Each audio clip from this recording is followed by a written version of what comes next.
It was fascinating for the first time to see the painting out of its frame and to think to yourself, okay, why did he do this?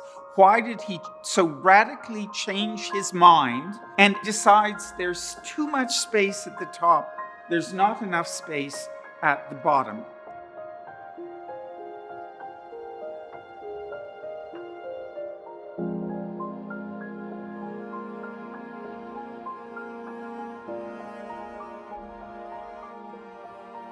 We are looking at Paul Cezanne's Great Bathers, one of three works that obsessed the artist in the final decade of his life. He dies in 1906.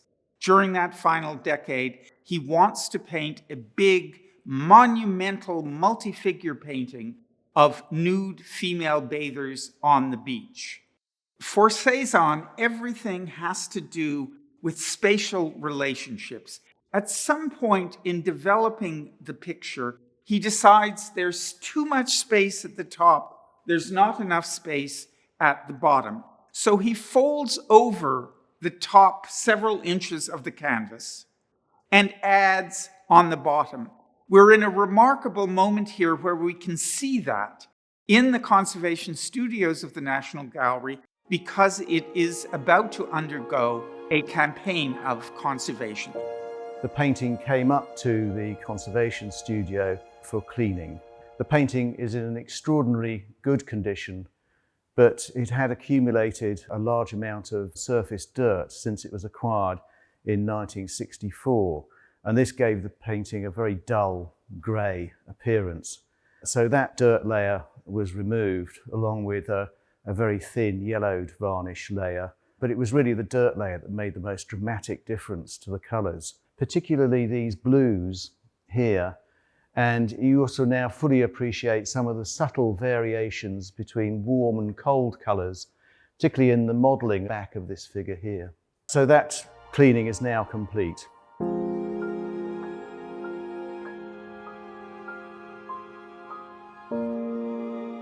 The treatment also gave us an opportunity to do a technical examination of the painting with colleagues in the scientific department. And of particular interest were the changes that Cezanne made during the course of painting the picture. Cezanne never intended top strip along here to be visible. It's only since the painting was lined, probably in the 1920s, that part of the painting was incorporated into the image. There is a photograph of the painting taken in 1927, which shows top strip visible in the image.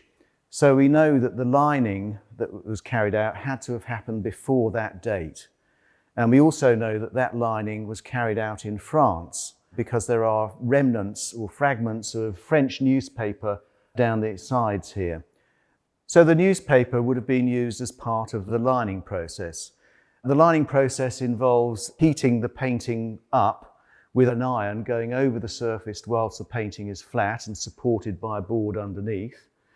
And the newspaper is used to protect the painting from the action of the iron over the surface.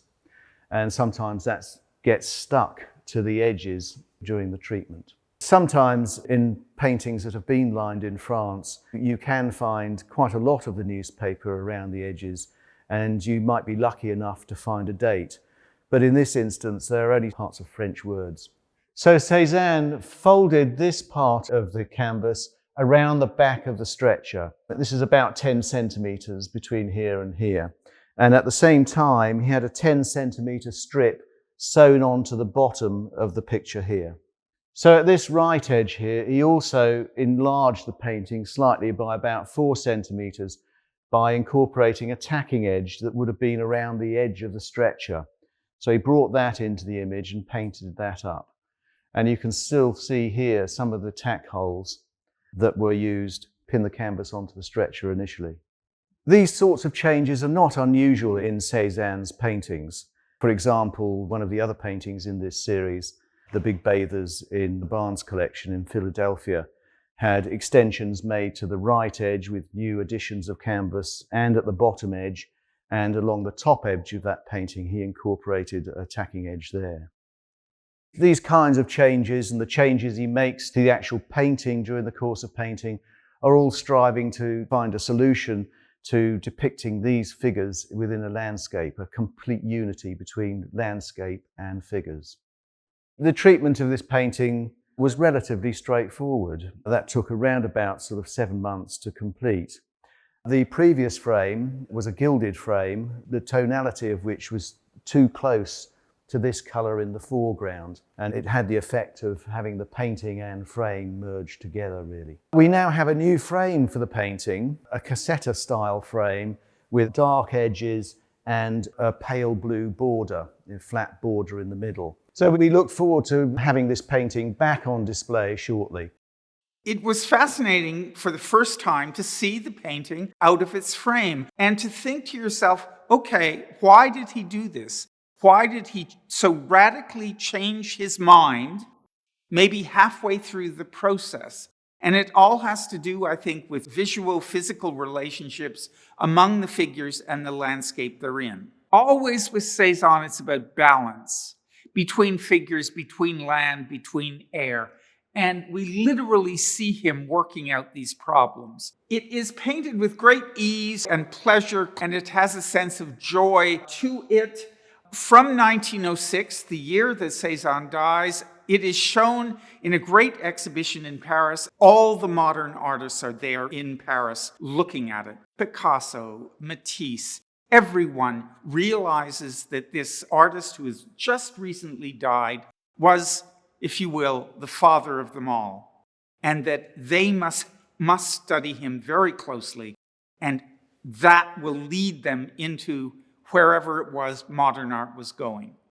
In 1964, finally, amazingly, it becomes available for acquisition.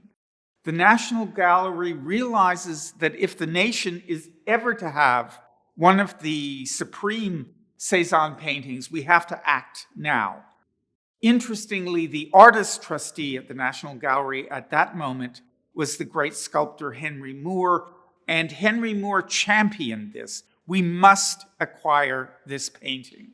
Indeed, from the moment it arrived at the National Gallery in '64 to today, it has been one of the central paintings, not only at the National Gallery, but a central work of modernism in the United Kingdom.